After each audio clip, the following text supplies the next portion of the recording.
I Well, just like there's struggle. already. I thought this was a really good idea, and I pitched it to my boss. It's not even about work. I just was like, hey, what if somebody did this? I had this idea. It was following Chat GPT recipes, just random one. There, that's already done. It's already out there. I Oh thought I yeah, was for such a sure. fucking big Fellas, genius for that shit. fellas. Anyway, We we kept need to get making the started. joke, so I'm now actually doing it. Welcome to Beyond the Screen, the podcast where we talk about film news. We have no legit intro this time because we've made this joke. We have a guest today. I'm your host, Ryan Gum. I'm here with Jake Holtzclaw, as always. We have a special guest this week. We have Jericho Puckett, who is an award-winning screenwriter and a stand-up comic, a guy that we know very near and dear, and we haven't talked to him in a while, so we spent the last hour and a half kind of catching up, and we made the joke that we should just start recording and rolling, and I'm doing it now as an executive order to get this show on the road. So fellas, how are we doing outside of using ChatGPT to potentially give us content for making food or following recipes? Yeah, if you want the cooking version of this podcast, let us know. We'll make it happen. Yeah, Beyond the Screen in the kitchen.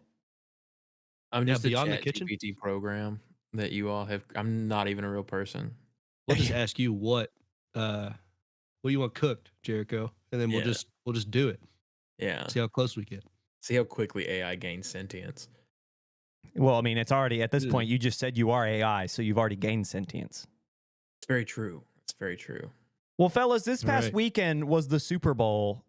Did you guys watch? What you guys think? This is a big media spectacle, and it was on our screen, so I have every right to ask. This is the second week in a row I get to talk about sports. So, what you guys think of the Eagles and the Chiefs?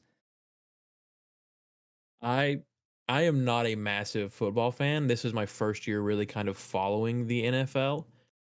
So to me, it was very interesting because it seemed like a preconceived notion that the Chiefs were going to three-peat, and then to watch them not only not three-peat, but really kind of get almost dog walked was very entertaining.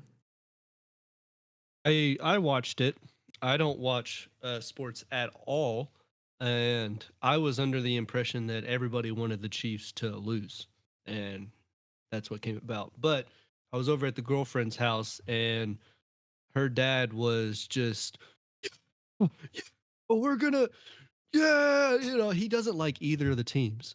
He hates both of the teams, but he didn't like the Chiefs more. And he was counting how many times they showed Taylor, which I think there was only once. And then he fell asleep after halftime. That's just But typical dad behavior. And I remembered that it wasn't before halftime because he was like, who the hell is this? Kendrick Lamar, who? Who's Drake? Yeah, so I had to deal with that. There was one thing I did find interesting, I don't know if it speaks to anything, was they showed Taylor on screen and she didn't recognize that she was on screen. And the crowd started booing, and you can see her mouth, what's going on. Yeah. And they were booing her. Hey. Yeah, it's so to go back to your point, Jake, yes, everybody in their football hopes and dreams outside of people from Kansas City were hoping that Philadelphia would win. And to go back to your point, Jericho, the Chiefs played a complete game. The final score of 40-22 does not signify how much of a beating it actually was because of a couple late scores when the Eagles had given up because they were too far in the lead to actually lose at that point. So, yeah, I mean, I'm on the opposite end of the spectrum of sports fan. I've been a sports fan my entire life, and I love football and basketball. So I thought I was going to boycott the Super Bowl for my own reasons because I was so frustrated with the NFL and just the Chiefs in general. I'm a petty Bengals fan, but I kept up and I watched it, and it was a lot of fun to watch. It was a good time. Anyway. We're probably here wanting to listen to film news. And now 5 minutes into our recording, we are going to give you what you wish for. As always, we start with segment one, our box office news, excuse me. Dogman hauls in a second straight box office crown in its second week in theaters. The animated family feature nabbed another $13.8 million, bringing its total domestic earnings to $54.1 million. This was a really slow weekend, as you can imagine, as we were just talking about the Super Bowl. Nobody was going out and everyone was ordering pizza. We ordered pizza at 4 o'clock in my household and didn't get it till 9:30. So it was a busy night for Domino's and not for the movie theaters. So as we discussed last week, the film cost around $40 million to produce, not counting promotion or marketing, that being Dogman. And despite a steep 60% decrease in earnings from week 1 to 2, as I just said, cinema has had a really, they've always had a difficult time competing with the Super Bowl on Super Bowl Sunday and the weekend to the Super Bowl. So this number is a bit disingenuous. So kind of keep that in mind when you're thinking about how much it lost. Next week, that number will probably jump up a lot. Internationally, Dogman has earned just under $12 million, bringing its bringing its total to just over $66 million. In second place, Sony Pictures and Spyglass Media's horror comedy Hard Eyes finishes second, earning $8.3 million over the 3-day weekend. This film cost $18 million to produce and is directed by Josh Rubin, with stars Olivia Holt, Mason Gooding, and Jordana Brewster. The film synopsis, for those who don't know, this is its first week in the box office.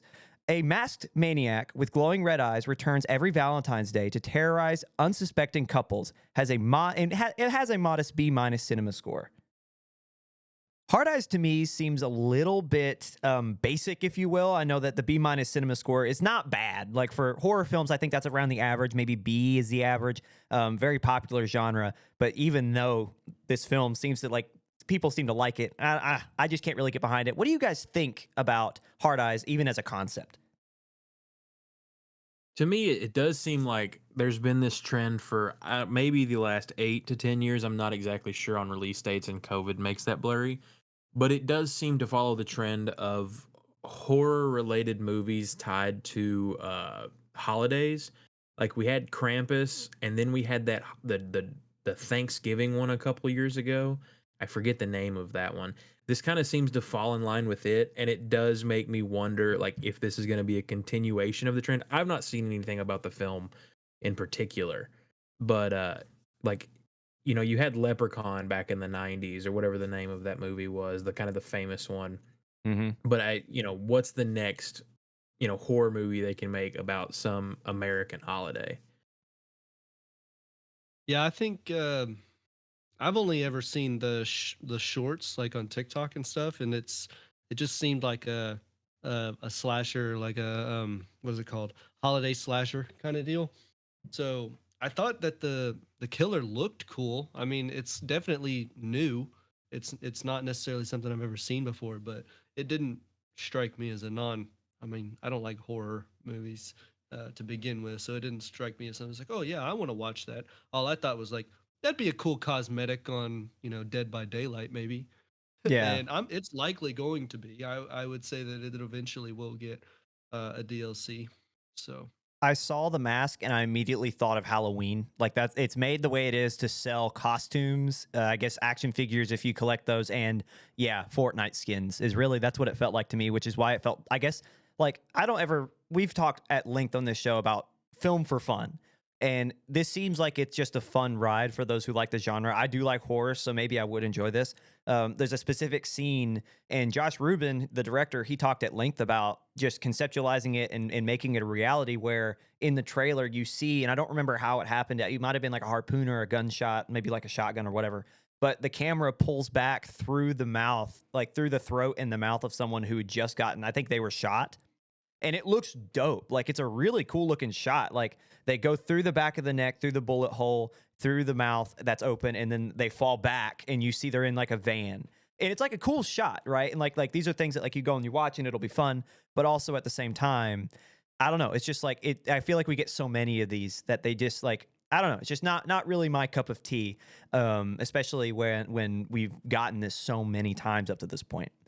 Moving down the line, finishing third is fellow box office new lover Love Hurts from Universal. The film stars Ke Huy Quan and is directed by rookie director Jojo Ooh, Buyo. I'm sorry, I completely butchered that, but I cannot pronounce that name. The film earned 5.8 million and has been ripped apart by critics and audiences alike, earning an 18% on Rotten Tomatoes and 55 from Metacritic. The film synopsis, which is Marvin, who is Quan, is a Milwaukee realtor who receives a crimson envelope from Rose, a former partner in crime who he left for dead. He now finds himself thrust back into a world of ruthless hitmen and double crosses that turn his open houses into deadly war zones. Hunted by his brother, a violent crime lord, Marvin must confront the choices that haunt him and the history he never truly buried. Now, if you've kept up with this, there's a lot of media around this film going on, and specifically from Key himself. He talks about how he turned the film down twice before he felt like this was a Jason Statham type, before he finally relented and took it. Maybe he should have listened to his gut and stayed away from this one. Guys, what do you think about just the synopsis? The synopsis itself does make it sound very, this is bad to say, but student filmy. Like, it doesn't seem like something that would be a large motion picture theatrical release. I did see the trailer for this, and I didn't realize that it was set to be an action film. The trailer alone made me think it was some sort of comedy. So I think that it has led me astray in that way. Yeah. It reminds me of the 2021 Bob Odenkirk Nobody movie. Yeah. Just seems a lot like docile family man slowly reveals his true character after getting his house burgled by two petty thieves.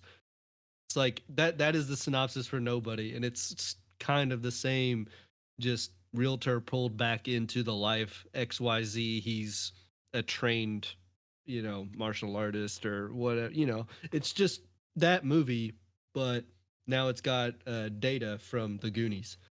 Yeah. Well, like, imagine if Bob Odenkirk was like chipper and all happy, and Ke Quan is like this really like energetic, like lovable, like you want him to be your uncle type. Like, he's such a good guy, and he's that kind of character in the movie until he has to, pull out his black belt and just start, I don't know, surviving at this point. So I don't know. I just, again, film for fun, and so this does look like it's like a fun ride. But I think just the same as we were talking about with Hard Eyes, it's like we've seen this before.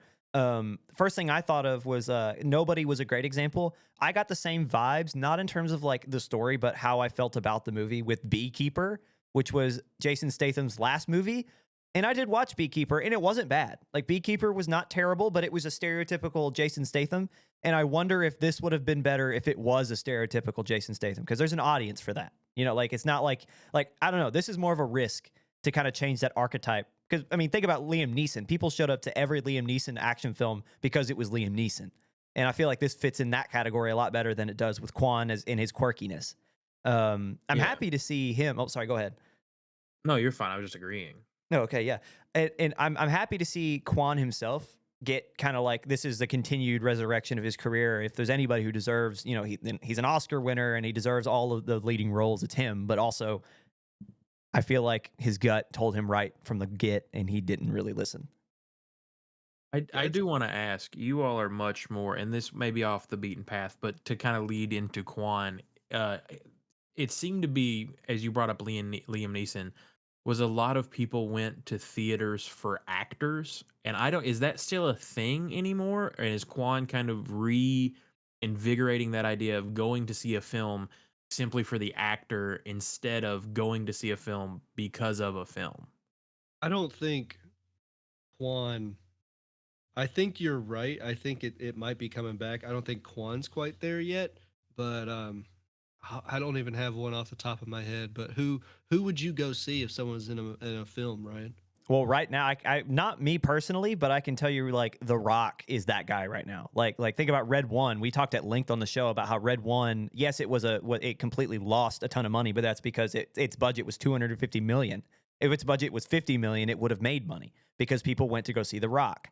I think, to your point, Jericho, I think Liam Neeson kind of, that style of movie has died out a little bit, and maybe this is kind of a return to form. There will always be a B story with an A actor, actress who can elevate the interest in audiences, but I don't know. I just don't think. I think Jake, you made a great point. I don't think Quan is that guy. Like I think like he deserves everything he has, and he is an internet good guy for a reason, you know. But he's not that guy. Like I just don't think that he's someone that you really want to lead your. If you're going to have a story, he's perfect for like amazing storylines. He's not someone like a Liam Neeson, like a Jason Statham, who can lead an action movie because they are who they are. You know, like I don't know. I just don't think that that's who he is as an actor. He's built for bigger roles. After, I mean, but still, like after what he's done, he's made a resurgence in his career. Whereas I don't remember the last thing he did until I think he was in Loki, and I was like, hey, isn't that? And then now he's popping up 2-3 more times. Then he was in Everything Everywhere All at Once. Mm-hmm. Is that the title? Yep. So then he was in that, and I was like, whoa, he's gotten another. He landed another gig. Now he's got this one, and so he's slowly building up the stardom again. And he could very well become someone that a lot of people want to go see. I don't think it's going to be this film that does it for him, but I think he's well on his way. Now, you gave me some time to think about it. I would probably go see any Jake Gyllenhaal movie. I would go see Ryan Gosling, Ryan Reynolds. These are the guys that I'm literally them, so I'm already there. So those are the ones that I would put my butt in a seat. Jake Gyllenhaal doing anything that's remotely sad or grim. I'm there. I want to clarify, when I say Quan isn't him, I don't mean as in he's not got the ability or doesn't have the star power. I just mean he doesn't fit the archetype. I think that he is so much better like suited for dramatic stories. I think he's so much better suited for comedies. I don't think he's an action star. Sorry, go ahead, Jericho. No, it was just I really agree. Like I said, I thought watching the trailer, it popped up, and I was like, oh, this seems like a really cool comedy. And then to learn that it's not a comedy kind of puts a sour taste in your mouth, because I feel like I don't want to, shoehorn somebody into a single genre, but I do think certain actors excel in genres, and I feel like he would be perfectly suited for comedies, or maybe as that kind of quirky side character as he is in Loki. Now he has shown that he can be a main character. He can do it. He has the rap for that, but I do think he may need to go in the action route. He's going to need a hit to follow that up. Yeah.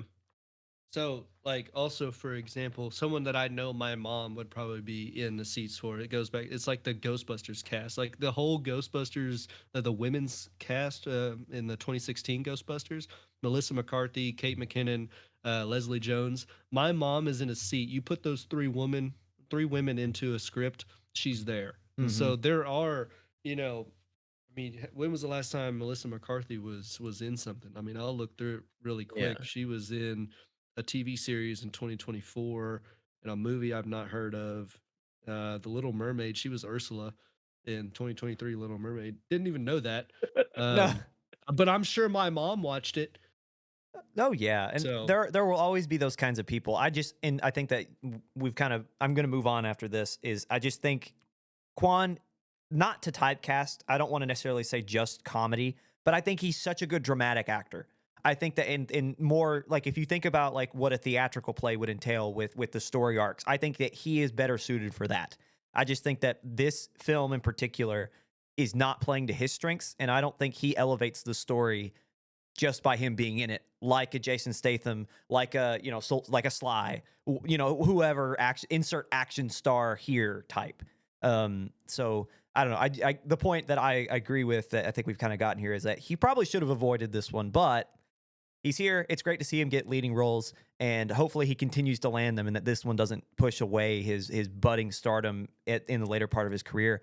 Rounding out the top 5, Disney's Mufasa finishes 4th, continuing a really strong stretch. It earned another $4 million, bringing its domestic total to over 235, and its global over to 671, eyeing a $700 million haul as it continues a strong stretch. This is a little bit of a side note, but it's something we've been keeping track of for a really long time. Jake, it's over. It's officially done. With this $235 million mark domestically, Mufasa surpasses Sonic 3 on all counts. There is nowhere that Sonic does anything more than Mufasa, other than maybe like critic ratings, and that is just kind of that's not something I can hang my hat on, because Mufasa it beat Sonic in every way you said it would. So congrats, Sir Holtzclaw. Yeah, it took 8 weeks, Mr. 2 Gum. It months. took 8 weeks. You want to talk about the long game, man? I didn't think it would be 8 weeks. I was gonna give it to like 5, 6. You hit but it on the it's nose, like, though. You really did. You might not have suspected 8 weeks, but you said it would be the long game, and we're 8 weeks later, and here we are. Mufasa surpasses Sonic 3, and man, what a ride that's been. Sonic dropped out of the top 5, by the way. Continue, Jake. It was rough because I mean the past 2 weeks, past 2 or 3 podcasts we've done, I look at the box office numbers and I'm like, it's right there, man. It's within $1.5 million every single week. It's like, come on, Sonic, just a little bit more, just trip and fall, just let it go by. And this week was it because it earned double what Sonic did this week as well as last week, and that's what pushed it over. Yeah. As a unknowing, like I do not watch as many films as I would like to. There was kind of a reputation with live adaptation Disney remakes. Oh yeah. I don't know if that has overturned recently, but this is the first one I can remember hearing about that had a good reputation and was positively received. So Is that still the case, or is there one I'm forgetting about, or did they slowly change that? Or the original Lion King remake was very popular. It made $1 billion, and so I think that's a lot of the reason why Mufasa's doing so well. There's not many other live action remakes that have done well. I think that there are a lot that are about to come out, and some we'll talk about later in the podcast, i.e. Stitch. But I think that overarchingly, and that's something that me and Jake have discussed a little bit on the show, is hey, like, live action remakes haven't really been that successful unless you're Disney, but they're still becoming more and more popular. So yeah, I think we're gonna go ahead and wrap around the top 5 real quick, and then I want to ask you guys before we go, because we're way over our normal segment time limit here. Rounding out the top 5 is Warner Brothers' Companion, dropping from last week's $9.3 million to earning only $3 million this week. Again, that might be a disingenuous drop because it was Super Bowl week. So the fact that it's top 5 and still earning $3 million is really an insane jump. This is another film that earned back its production value in a week. So going from, I think it earned just over 10 last week, which was its production value without marketing or promotions, it now sits at a domestic total of 15.5. So when people return to theaters in the next few weeks, this film's going to explode, I think, and earn probably over 30 or 40 million if it really stays in the lane. So Jack Quaid stars in this film, and we'll see kind of what happens in the next few weeks with Companion. So before we move on, quick thoughts. Jericho, I want to start with you. Well, who are your biggest box office winners and losers? What do you think? What's going on with the box office in your mind? The box office is last little big, and I have some stand-up material on movies in today's world. It does seem like the film industry is still dominated by what it has been in the last little bit, by things like franchises and remakes and stuff like that. But I do feel like that those movies are beginning to have an uptick in quality. Sonic 3 was very much a success. Mufasa was very much a success. And, things like, I also like to say, I feel like Jack Quaid is kind of the next indie darling actor. I feel like he's, I feel like he's in the role Matt Damon was and Ben Affleck were in the 90s with like Good Will Hunting. Mm-hmm. I feel like he keeps getting put in these, not really B-level, but things that aren't thought they're going to succeed as far as they are, such as, other projects he's been in. But I feel like he's that guy coming up. No, I completely agree. Jake, any thoughts? I have a few thoughts in terms of live action. So I'm putting some chips on How to Train Your Dragon live action. He's making more today. bets, ladies and gentlemen. I'm making bets. I'm now hooked. I have a problem.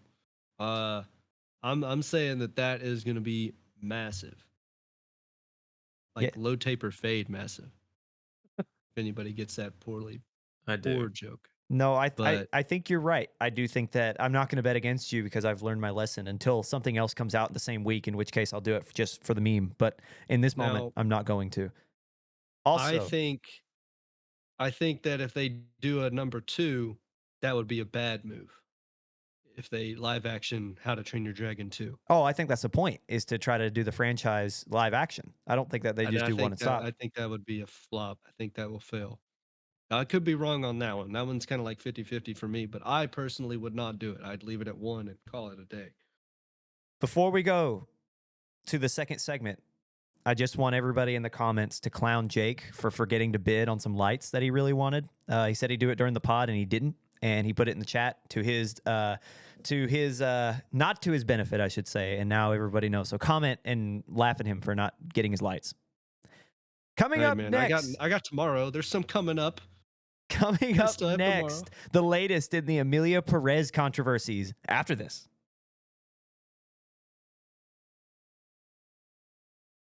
Welcome back to Beyond the Screen. You made it to segment 2, which is usually our major news segment. We've got a lot to talk about, specifically about Emilia Perez and some AI, some potential Oscar changes coming in for the near future. So when speaking to the Santa Barbara International Film Festival, star Selena Gomez emphasized that, quote, some of the magic has disappeared when in talking about the film Emilia Perez. But I choose to continue to be proud of what I've done, and I'm just grateful and have and live with no regrets, excuse me. So you might be asking at home, what happened to the most nominated film at the Oscars for one of the biggest stars and one of the internet's most beloved figures to be making these kind of comments about said film? Well, the film has long since been in the public eye with a lot of hate thrown towards the multi-time Oscar-nominated film. But usually these are in regards to the content, to, should this film be nominated because of the quality? You've got some hate in there, but that's just going to come with anything regarding this type of content anyway. However, well, I guess I should give you the film synopsis first. So for those who don't know, who are unfamiliar with Emilia Perez, quote, a Mexican lawyer is offered an unusual job to help a notorious cartel boss retire and transition into living as a woman, fulfilling a long-held desire. So until a week and a half ago, that's all it was people thought that this was a strange, like the story wasn't great, or the performances weren't great, or it shouldn't be nominated 13 times.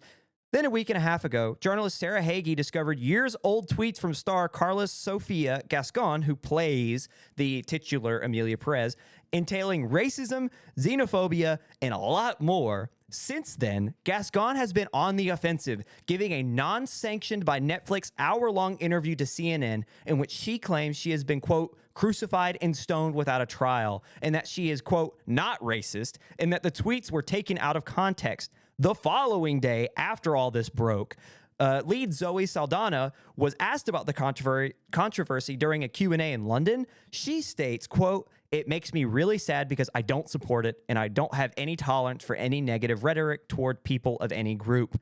Not to mention, the director of the film, Jacques Audiard, has reportedly completely severed ties with Gascon as of this moment.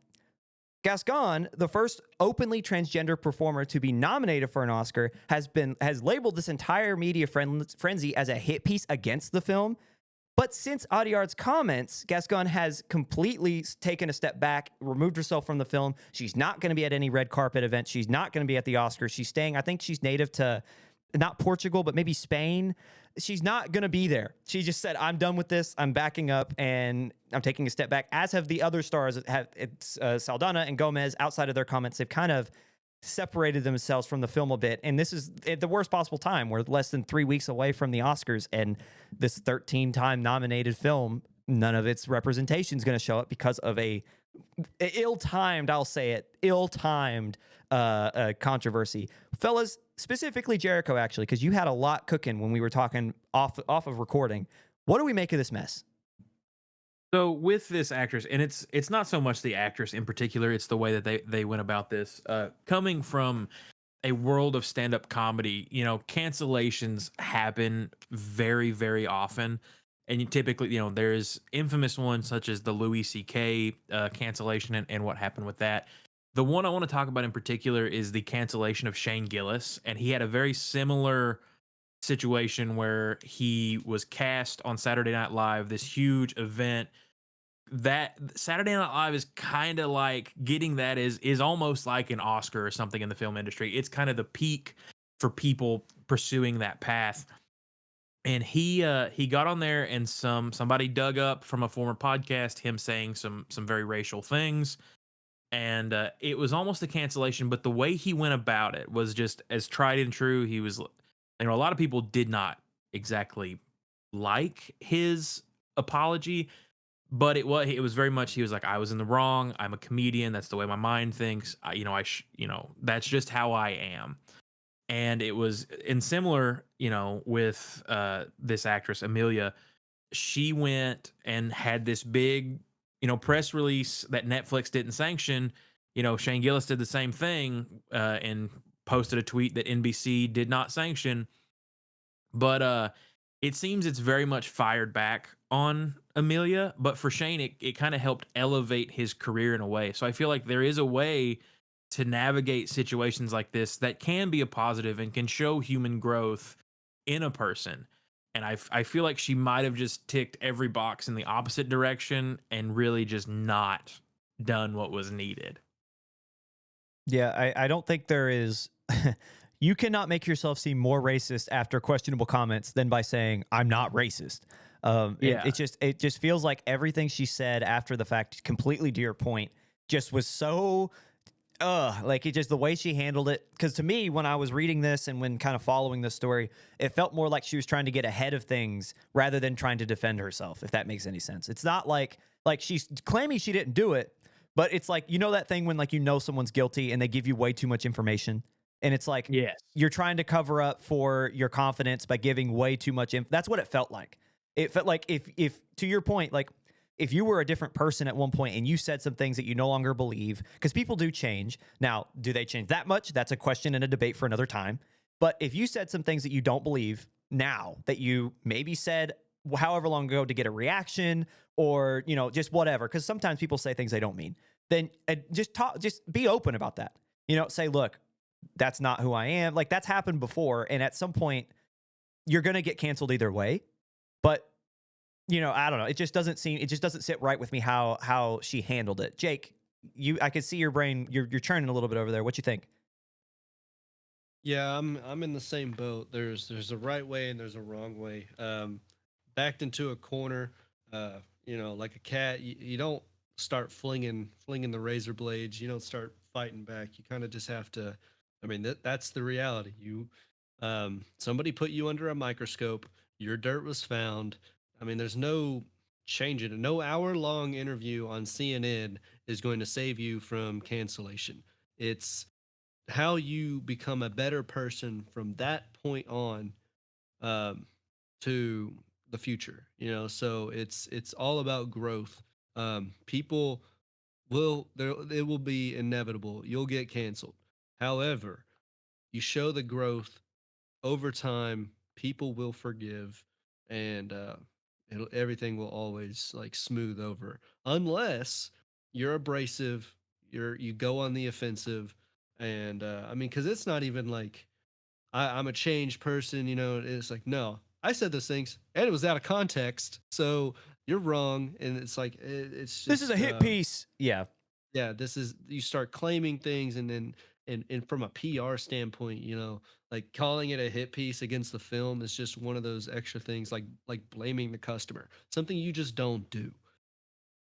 Yeah, it makes you feel like when they say that they don't, because at the end of the day, like, this is something that I think needs to be really emphasized, is that those types of, I mean, I don't think it really does need to be emphasized, because it should just be common sense.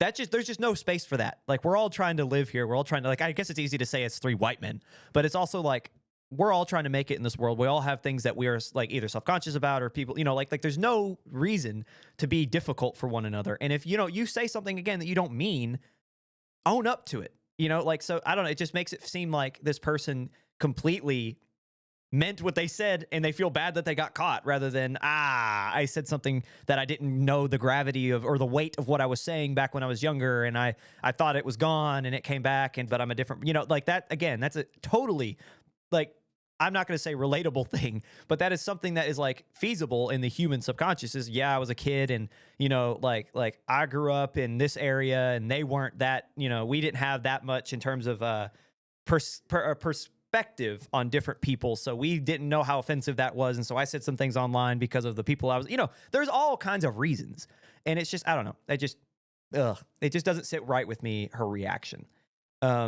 If all of this wasn't enough, by the way, it was brought back to light that Emilia Perez also used AI to help in the editing process. In an interview at the Cannes Film Festival, sound mixer Cyril Holtz described how the production used the Ukrainian company Respeecher to implement what's called voice cloning. Now, keep in mind Respeecher because you've heard that before on this show, and I'll tell you why here in a minute. So the use of this software by this company was to improve the vocal range of Gascon, whose voice was then blended with French pop star and musical co-writer Camille, therefore improving her vocal range.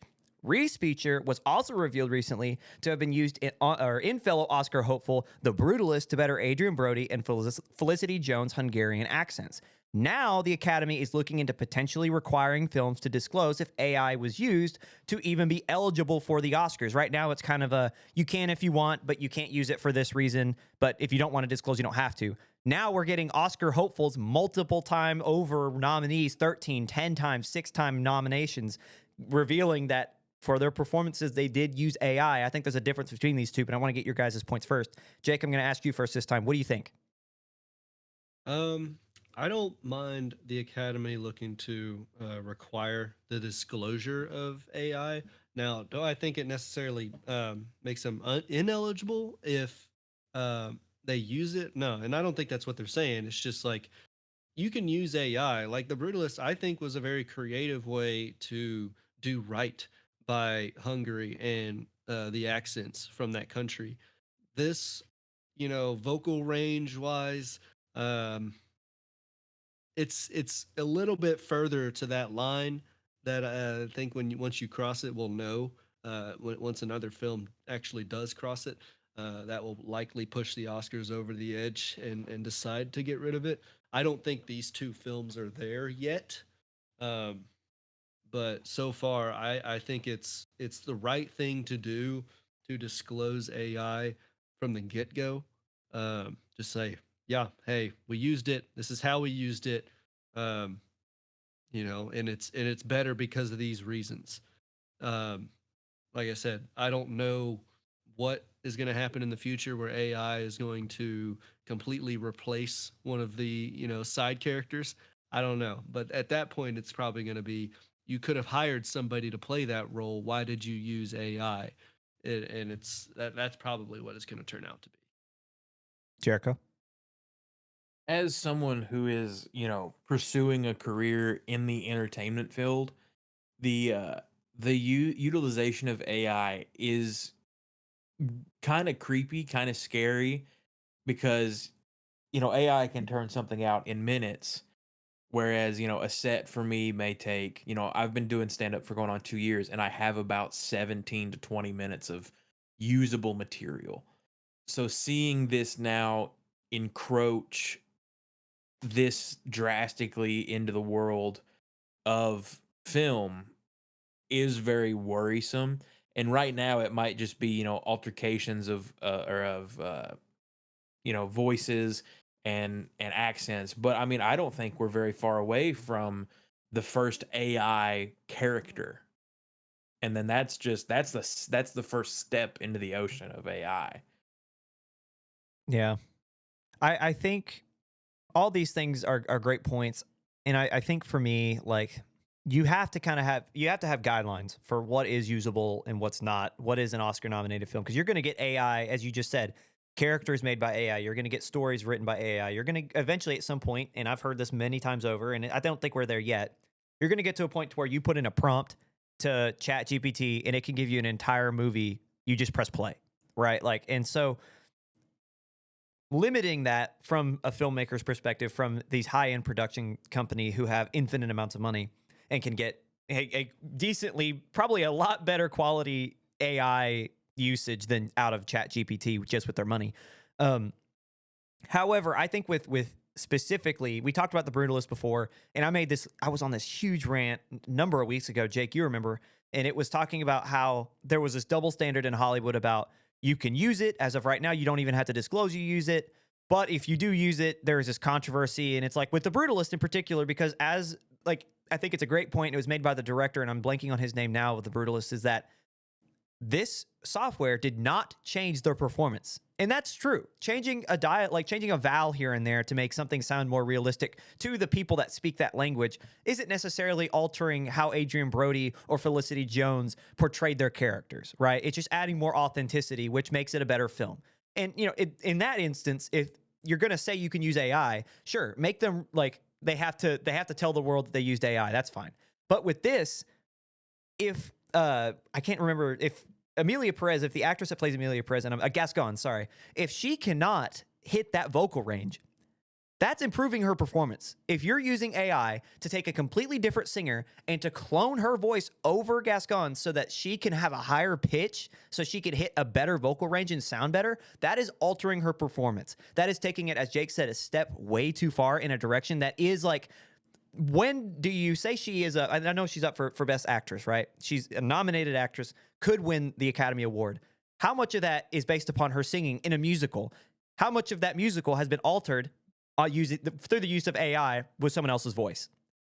That's disingenuous, and that's where I draw the line, because like I get it. Like you want the best for the audience, but also this film was made for Oscar season, so in part, this was used to improve the performance of Gascon, which I just think is a complete waste of it's just a waste of time. I don't think that that film, if that's the case, or any films like it, I don't think it should be nominated, because that is not a genuine performance. So to wrap up, sorry, go ahead, Jake. Does Jericho have any rebuttals to that?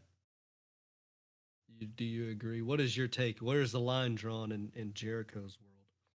In the terms of AI usage, I mean, like I was just thinking about it, and I was like, I would be okay with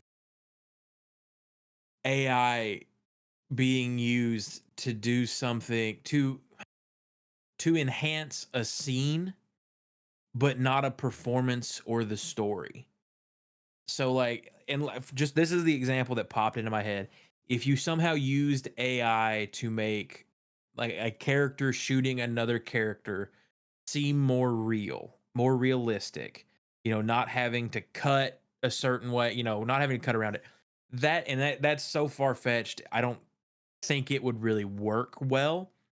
But something like that, I do think it's okay. Like if you're using it to help a scene in a way that might not be humanly achievable, it's a different story. But using it to change a character in the realm that no longer makes them the actor performing them, like we talked about earlier, people might be going to see films for the character at a certain point. This person is the first transgender person to come up for such a major award like this.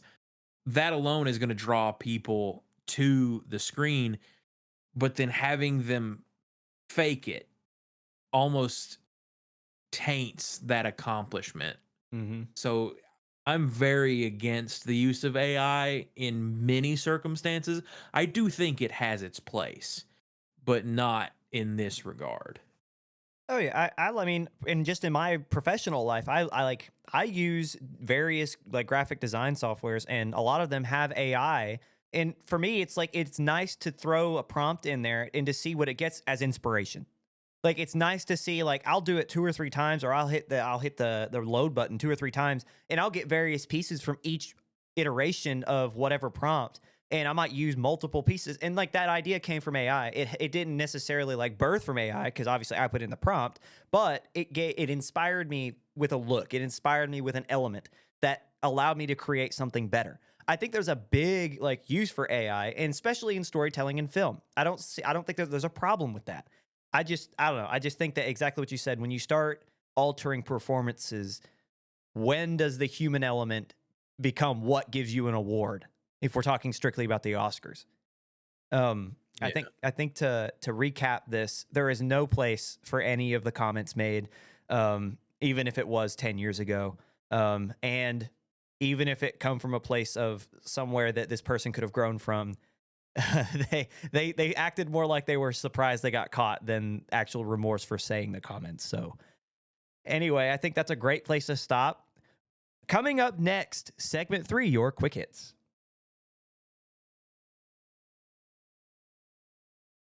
Hello and welcome back to Beyond the Screen. You've made it to segment 3. As always, we want to thank you guys for making it this far. Up to this point, you've made it through 44 minutes of us kind of yelling back and forth and making points about things that we might not necessarily relate to. So thank you so much for just being here and for being a part of what we're trying to build here. Please like, comment, subscribe, just, interact. We would absolutely love to discuss your takes and what you think about film and so on. And it's always crazy that you guys spend your Mondays or however early in the week you listen to us. You spend this time with us, and we're 45 minutes in, and we can't appreciate you more. Sidebar and a little side note, in between segments, Jericho, his internet died. So you might notice a shift in his mic quality, but we want him to stick around, and we are enjoying his opinions. So Jericho, go ahead and initiate the audience on your new sound. You gotta love that Eastern Kentucky broadband. Yeah. Well, on that note, we're going to move on, and we're going to go ahead and get through this segment. We have a ton of trailers released this past week. Super Bowl weekend. It's a big week for cinema and for marketing for cinema. So we've had Fantastic Four's First Steps released this past week, the Thunderbolts first trailer, Mission Impossible: The Final Reckoning released, F1 starring Brad Pitt, Jurassic World Rebirth, Final Destination Bloodlines, and we saw Stitch running on the sidelines as a promotional piece during the Super Bowl. There are a lot more I didn't list here, but from this list, or maybe someone you didn't see here, what are your guys' thoughts? I'm going to start with you, Jake. Which trailer stood out to you? I would have to say the Fantastic Four. I'm kind of excited for that. Everything I'm seeing is ideal. However, I'm a little worried about Robert Downey Jr. coming in at the end. So we'll see what that happens. See what happens there. See if they did Doctor Doom justice or not. Excited for Stitch. He looked awesome running around. He did look fake. I mean, it was faker than I'll get out, but it's okay. I'm willing to give it a little bit. I am not into Final Destination, so I've seen some of those deaths from other Final Destinations, and it's just not me, man. I don't care for it. It irks me. I'm not into Mission Impossible. Tom Cruise is a Scientologist. That's not related to my opinion on Mission Impossible. I just think it's kind of a funny thing to remind people. It's like, hey, this guy's kind of odd. But that's my take on all those things. Besides, in Jurassic World, it's kind of odd that what's her face? Sorry, Scarlett Johansson. Scarlett. That's kind of odd. Makes me wonder how she's doing on money. Jericho. Yes, sir. Go ahead and hit us with your thoughts on these trailers. Which one stood out to you the most? Oh, this is I'm a super huge Marvel fan, but I am of a controversial opinion. I believe the MCU should have ended at Endgame. This is the first tried and true MCU film. The only other one I'll give a caveat to is Deadpool and Wolverine. This is the first tried and true MCU film I'm excited for since Endgame. So I'm super into that one. I did not know they were making another Jurassic Park movie. I did not know that was coming, but I remember watching the trailer and thinking, oh, this seems like a really good film. And then it dropping that it was Jurassic Park at the end. I was like, oh, okay, this does entice me. It's not enough for me to like go crawling to the theater, but it's something that when it comes out on streaming in some form or fashion, I will watch it. Yeah. And then I am a big Disney fan of Stitch. I feel like that character is something that could be a mascot of a production company in the way that, the Minions are, or Mickey Mouse is, or Pikachu is for Nintendo. So I'm always super hyped for Stitch in that regard. In terms of Mission Impossible, same as Jake, I'm not big on Tom Cruise. The Thunderbolts doesn't crazy entice me, but I could be proven wrong. It could be another Guardians of the Galaxy type beat where they get this band of characters that just somehow works together. But yeah, so that's overall what I'm excited for in this coming up trailer lineup. Yes. The Thunderbolts remind me of the Suicide Squad. This is Marvel's take on Suicide Squad. Yeah, and speaking of Thunderbolts, it also, something that I think that's kind of being overlooked is that this is Marvel's Superman, who is Sentry, this is our first look at the character Sentry in this Oh, I know trailer, that. which is really interesting for me. In the trailer, you see him rip off Bucky's like his robot arm, and it just, you know, that's not something we've really seen before. We've seen him lose it, but we've not seen him quite get it ripped off in the middle of battle, at least not to my knowledge. I could be wrong, Jericho. You can fact check me if I'm incorrect. But in terms of films in this lineup that I just kind of read off, the one that really seems to stick out to me the most is Jurassic World, and I'll tell you why. Not just because of its lineup, not just because this is I don't think this is a slight reboot. However, something that's really interesting to me is that if you ever read the book in comparison to the original Jurassic Park, their world's different. The original Jurassic Park novel is terrifying. It's meant to be scary. And Steven Spielberg, who is a fantastic creator in any genre, decided not to lean that way. So there's a scene that's going to be in Rebirth that was in the book and has been excluded from every Jurassic film up to this point, and I am really intrigued to see how that plays out and how they adapt the books more. So in terms of trailers, I was the most intrigued by Jurassic World. Thunderbolts Sentry seems like a really interesting on like live action character for Marvel, someone who can also carry the banner for them as they move into a new era, bringing back old faces, as Jake mentioned with RDJ and Fantastic Four First Steps.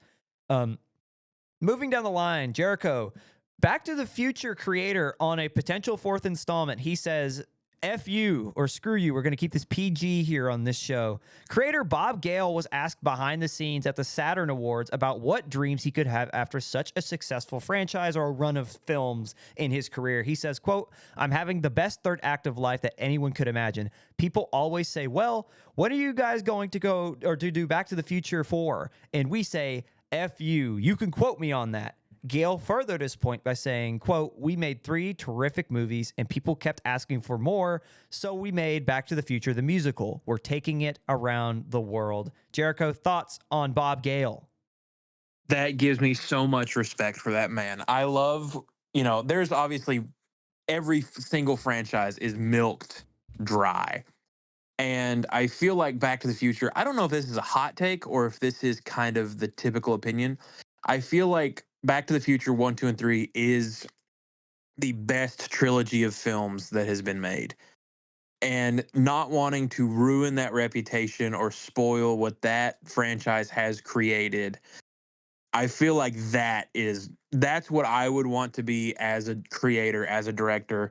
I wouldn't want to let a sleeping dog lie, essentially, at a certain point. That is perfect. That's the answer I wish a lot more production companies had. Yeah, let the story be what it is. It's almost a perfect franchise. I completely agree. Any further comments before we move on? No. Moving down the line, Jake, Hasbro announces a Magic the Gathering film with an extended TV series. The Legendary Toy Company is teaming up with the legendary film company, Legendary Pictures, to create a cinematic universe similar to the Dune franchise, starting with a major motion picture and expanding that universe with a TV series. Jake, what potential does this franchise have? Well, considering we saw, I believe, the Snake Eyes movie kind of flop, and then Dungeons and Dragons, I think box office it flopped. It grossed 208 million on a 150 million budget, so it was like, like it didn't really break any numbers there. So Hasbro's movies, other than Transformers, and I'm still not a fan of like the later ones.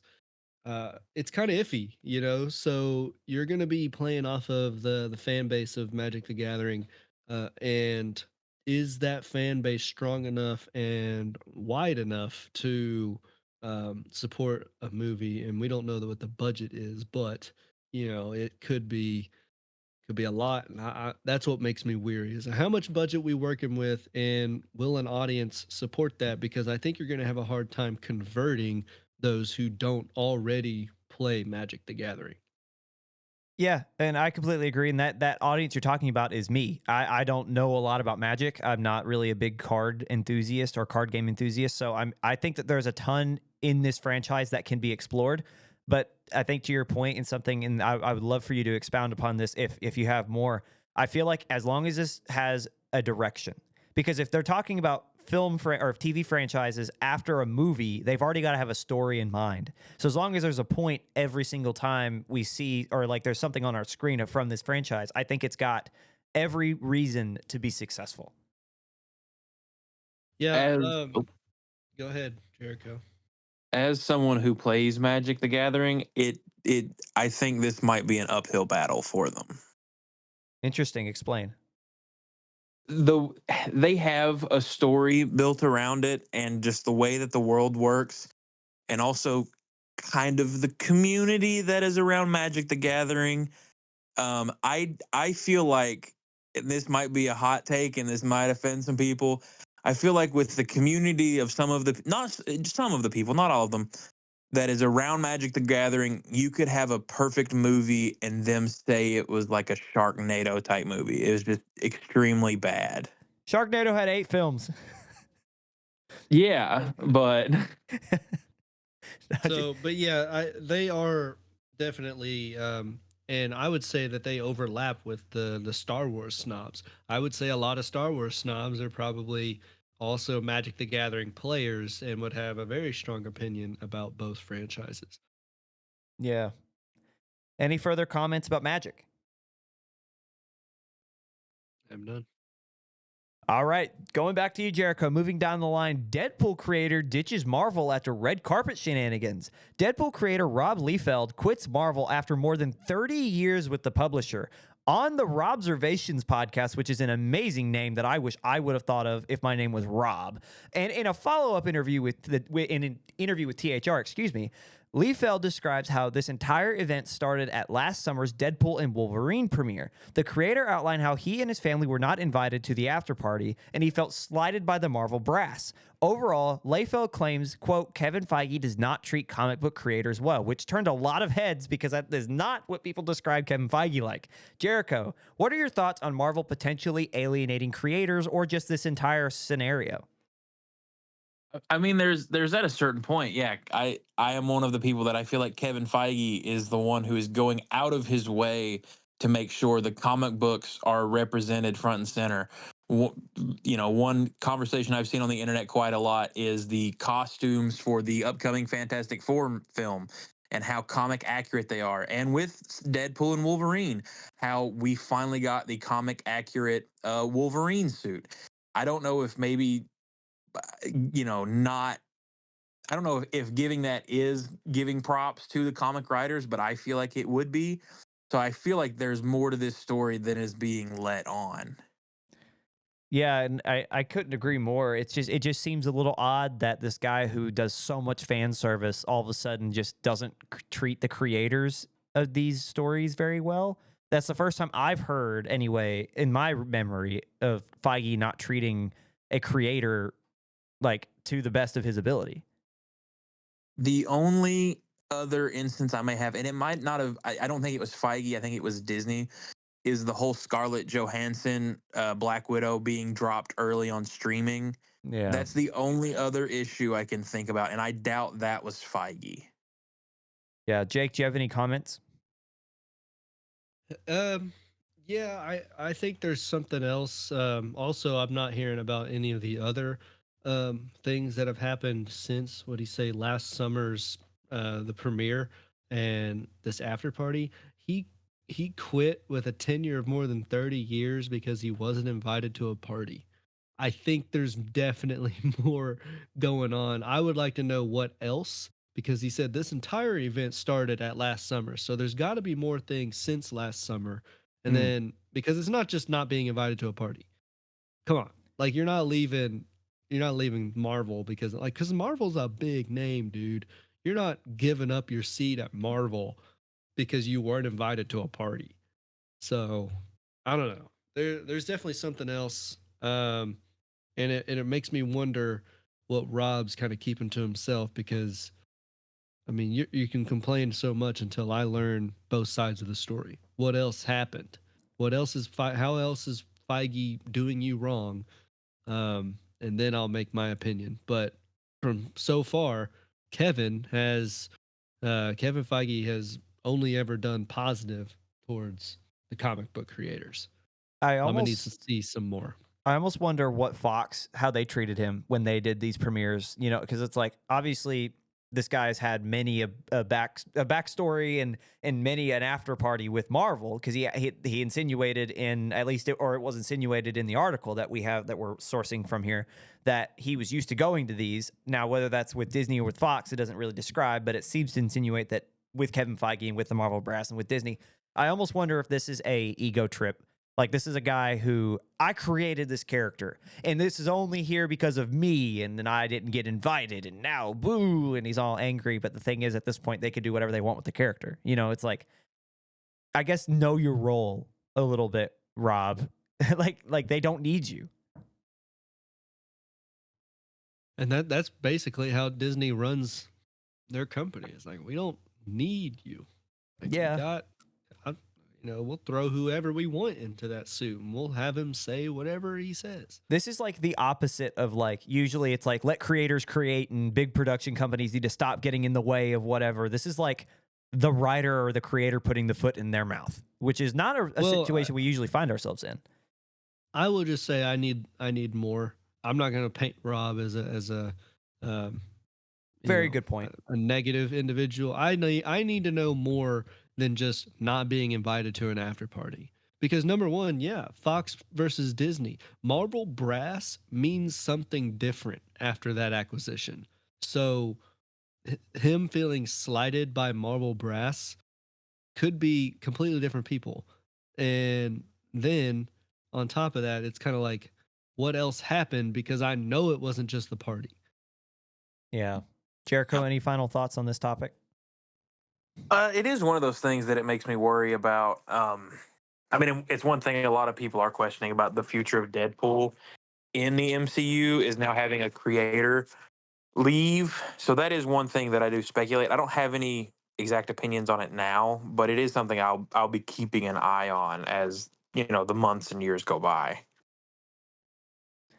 Yeah. And on that note, I think that's a perfect opportunity to move on to our final topic of discussion. And Jake, this one's coming your way. Harrison Ford had nothing but positive remarks towards Troy Baker and his performance as Indiana Jones in the Great Circle video game. Now, if you know anything about Troy Baker, he's a renowned voice artist. He is most notably known outside of Indiana Jones as Joel from The Last of Us. He's a very proficient voice actor.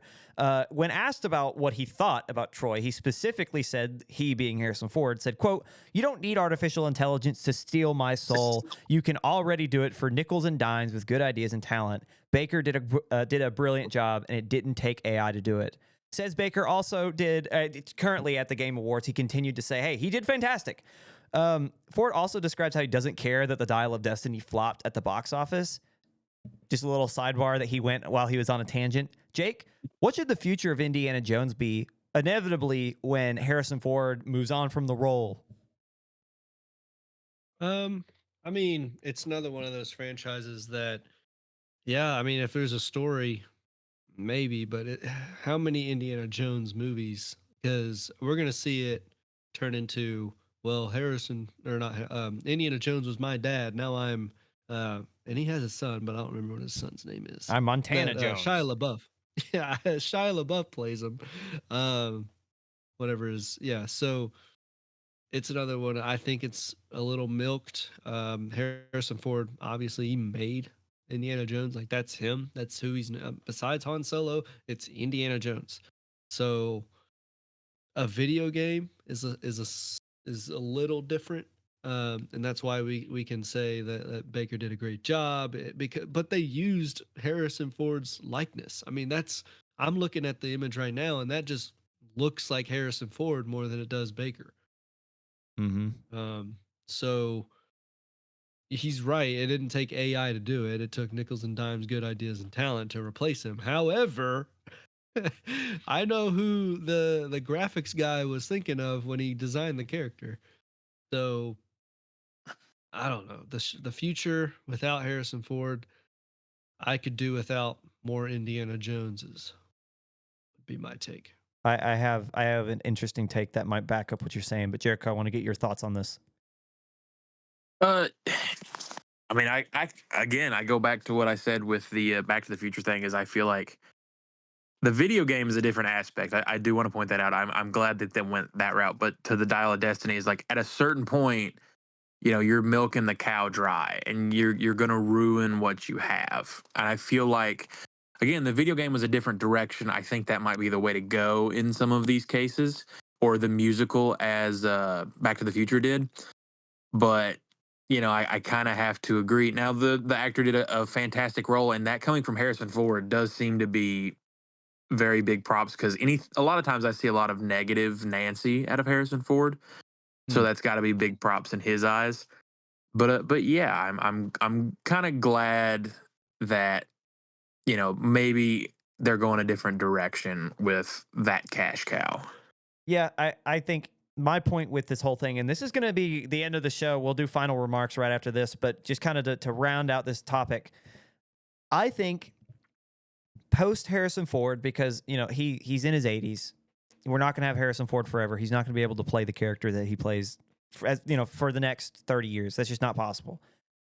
Once Harrison Ford puts the hat up, once he hangs up his boots, it's time to retire Indiana Jones. I don't think that there's any way. Could you continue the universe in some way and have Indiana Jones have inspired another character? Yeah, sure.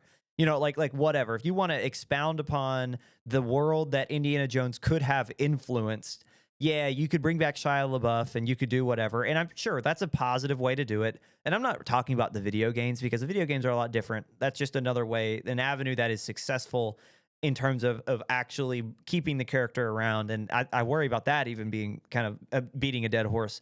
I think that, exactly to your point, unless you're creating a whole new character and unless you're going a certain roundabout way to keep the universe going, Indiana Jones should die with Harrison Ford. And Harrison Ford has said that for a while now. He's like, there is no replacing me. And I think he's right, because when you think of Harrison Ford, Indiana Jones, this isn't like 007, where 007, you can make whatever conspiracy theory you want. They've had however many actors play the character now. This isn't like that. You've had one guy do it for the last 40 years. Hang up the boots when it's done. And that is our show. Any final thoughts, comments you want to tell the people at home? Jericho? I think kind of a going theme with this episode is know when to retire and go with that. Yeah, so I feel like that you're old. Hang them up. Exactly. And it's not even a you're old, hang it up. It's you did such a good job, don't ruin it. I completely agree. Jake? Yeah, so tell us how we did on this podcast, and tell us if we're milking the dead cow. Again, I reiterate, you're old. Hang them up. Anyway. Dude, I'm the youngest one here. I don't know what you're talking about. Anyway, before you continue, before you start exposing people, I'm going to end the episode here. All right, everybody. We'll see you next week. Thank you, guys.